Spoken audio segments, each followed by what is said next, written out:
वृंदावन बिहारी लाल की जय। आप सभी का हमारे YouTube चैनल में स्वागत है। और आज हम अति विशेष बात आपको बताने जा रहे हैं कि 1 नवंबर को हमें एकादशी व्रत करना है कि 2 नवंबर को। बहुत से अभी YouTube में और मोबाइल में ऐसे चल रहे हैं कि 2 को करें, 1 को ना करें। तो यह जो कि पंचांग के अनुसार लोक विजय पंचांग, भुवन विजय पंचांग, बाबूलाल चतुर्वेदी जो कैलेंडर है हमारे यहाँ का, और सभी पंचांगों में यह जो 31 तारीख की बात करें, जिस दिन दशमी है, तो 31 तारीख को दशमी रात्रि में 3:34 को समाप्त हो जा रही है। 31 तारीख की रात्रि में 3:34 के बाद एकादशी तिथि आरंभ हो जा रही। तो देखा जाए तो 1 तारीख को शनिवार के दिन 1 नवंबर को उदय तिथि के अनुसार एकादशी पूरे दिन है। और यह एकादशी जो है कि 2:27 रात्रि तक यह है। उसके बाद फिर द्वादशी तिथि 2 तारीख को आरंभ हो जाएगी। तो इसमें ऐसा उदय तिथि में दशमी युक्त एकादशी प्रश्न ही नहीं उठ रहा, क्योंकि एकादशी आरंभ में उदय तिथि में ही एकादशी लगी हुई है। और द्वादशी के दिन 2 नवंबर की बात करें तो उस दिन रात्रि में 2:27 को एकादशी समाप्त हो जा रही और फिर द्वादशी आरंभ हो जा रही। तो हमारा आप सभी से निवेदन है कि बड़े मन और भाव के साथ में आप 1 नवंबर शनिवार के दिन देव उठनी, देव प्रबोधनी एकादशी बड़े भाव से उस दिन पूजन अर्चन करें। किसी भी प्रकार में मन में कोई शंका ना लें कि दशमी युक्त एकादशी है या दूसरे दिन की, क्योंकि एकादशी तो एक ही दिन की है और वह है शनिवार 1 नवंबर की। और इस दिन आपको प्रभु का पूजन अर्चन कैसे करना है और यह दिव्य जानकारी यह आती है एकादशी महात्म की जो कथा में कि सुमेरु के समान भी अगर आपके पाप हो, आप इस एकादशी व्रत धारण करते हैं, व्रत की कथा श्रवण करते हैं, श्री हरि नारायण का पूजन करते हैं, तुलसी मैया का पूजन अर्चन करते हैं, दीप दान करते हैं, तो आपके सुमेरु पर्वत के समान उतने पाप कर्म भस्मीभूत हो जाते हैं। और यह एकादशी के प्रभाव से ऐसे कोई कार्य सिद्ध नहीं है कि आपके जो सिद्ध न हो, सब प्रकार की मनोरथ सिद्ध हो जाते। बस मन और भाव से आपको, यह सबसे बड़ी एकादशी है। जो पूरे वर्ष की जो प्रमुख एकादशी की बात करें तो देव उठनी, अगर आप पूरे साल भर की 24 एकादशी नहीं रह पाते तो देव उठनी एकादशी, हरि प्रबोधनी एकादशी, देव शयनी और निर्जला, यह 3 एकादशी ही अगर आप रह जाते हैं तो पूरी 24 एकादशी का आपको फल की प्राप्ति हो जाती है।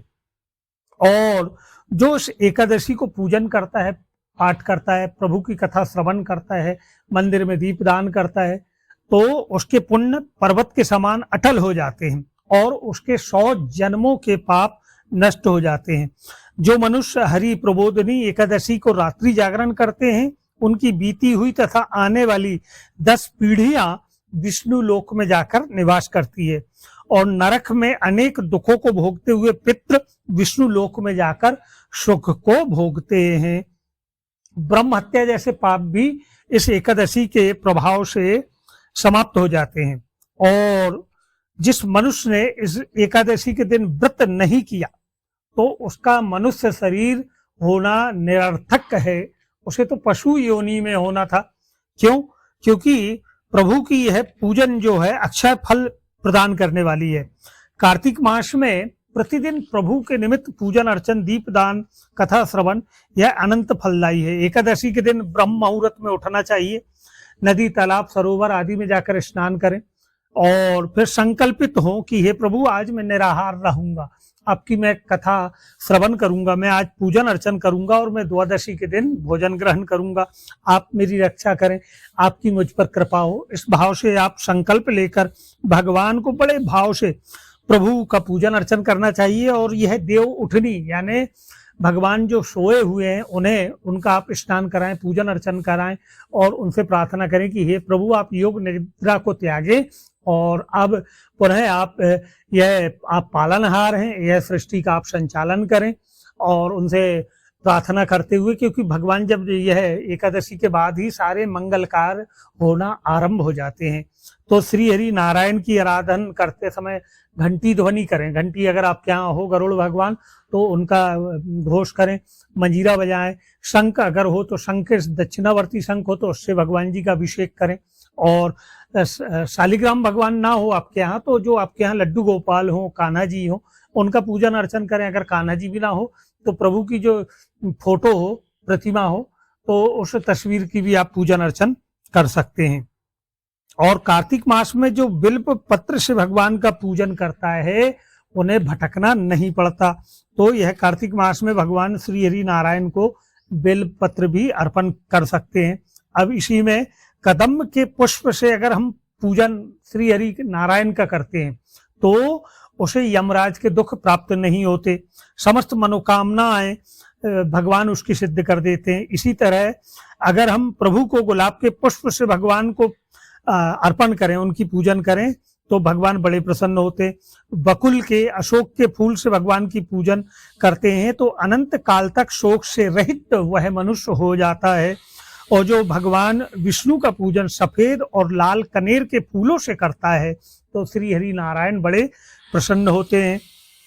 और जो विष्णु भगवान की दूर्वा दल से पूजन करते हैं तो उनके पूजन का फल 100 गुना फल अधिक पाते हैं। जो भगवान की समी पत्र से पूजन करते हैं तो वे भयानक यमराज के मार्ग को सरलता से पार करके चले जाते हैं। जो मनुष्य चंपा के पुष्प से भगवान विष्णु का पूजन करते हैं वह आवागमन के चक्र से छूट जाते हैं। जो मनुष्य स्वर्ण का बना हुआ केकती का पुष्प भगवान पर चढ़ाते हैं तो उनके करोड़ों जन्मों के पाप नष्ट हो जाते हैं। और जो पीले और रक्त वर्ण कमल के सुगंधित फूलों से भगवान का पूजन करते हैं उन्हें श्वेत दीप में स्थान प्राप्त होता है। और रात्रि जागरण का विशेष महत्व है। द्वादशी के दिन अपने घर पर आप ब्राह्मण को बुलाकर जो चतुर्मास अगर आप व्रत धारण किए हैं और जो चतुर्मास ने आपने जो त्याग कर दिया तो वह वस्तु आप ब्राह्मण को दान करें। मिष्ठान भोजन, दान दक्षिणा जो आपसे हो सके वह आप करें या किसी मंदिर में करें।